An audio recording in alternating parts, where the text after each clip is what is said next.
नमस्कार, मी प्राची शिरकर. प्रहार बुलेटिन मध्ये आपलं स्वागत आहे. जाणून घेऊया दिवसभरातील ठळक घडामोडी. महाविकास आघाडीच्या अनेक नेत्यांची भ्रष्टाचाराची प्रकरणे खणून काढणारे भाजपा नेते किरीट सोमय्या यांची पत्नी मेधा सोमय्या यांनी दाखल केलेल्या अब्रू नुकसानीच्या खटल्यात ठाकरे गटाचे खासदार संजय राऊत यांना न्यायालयाने दोषी ठरवले. संजय राऊत यांनी मेधा सोमय्या यांच्यावर मुलुंडमधील एका शौचालय घोटाळ्यात या सहभागी असल्याचा आरोप केला होता.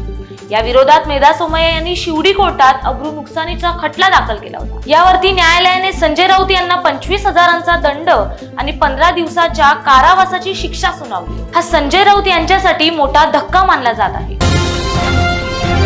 पंतप्रधान नरेंद्र मोदी यांचा पुणे दौरा रद्द करण्यात आलाय. मोदींच्या हस्ते सिव्हिल कोर्ट ते स्वारगेट भूमिगत मेट्रोचं लोकार्पण होणार आहे, तर स्वारगेट ते कात्रज मेट्रोचं भूमिपूजनही होणार होतं. मात्र मुसळधार पावसाच्या शक्यतेमुळे पंतप्रधानांचा दौरा रद्द करण्यात आला आहे. हा दौरा तात्पुरता रद्द करण्यात आला असून नवीन तारीख अद्याप जाहीर केलेली नाहीये.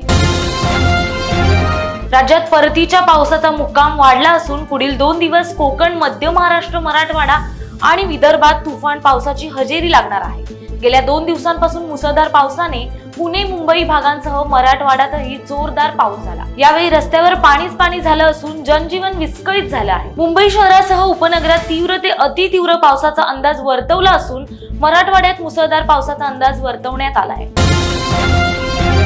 गेल्या अनेक महिन्यांपासून युक्रेन आणि रशियात सुरू असलेले युद्ध आता निर्णायक टप्प्यावर येऊन पोहोचले. गेल्या काही दिवसांमध्ये युक्रेनकडून रशियात शिरून हल्ले करण्यात आले आहेत.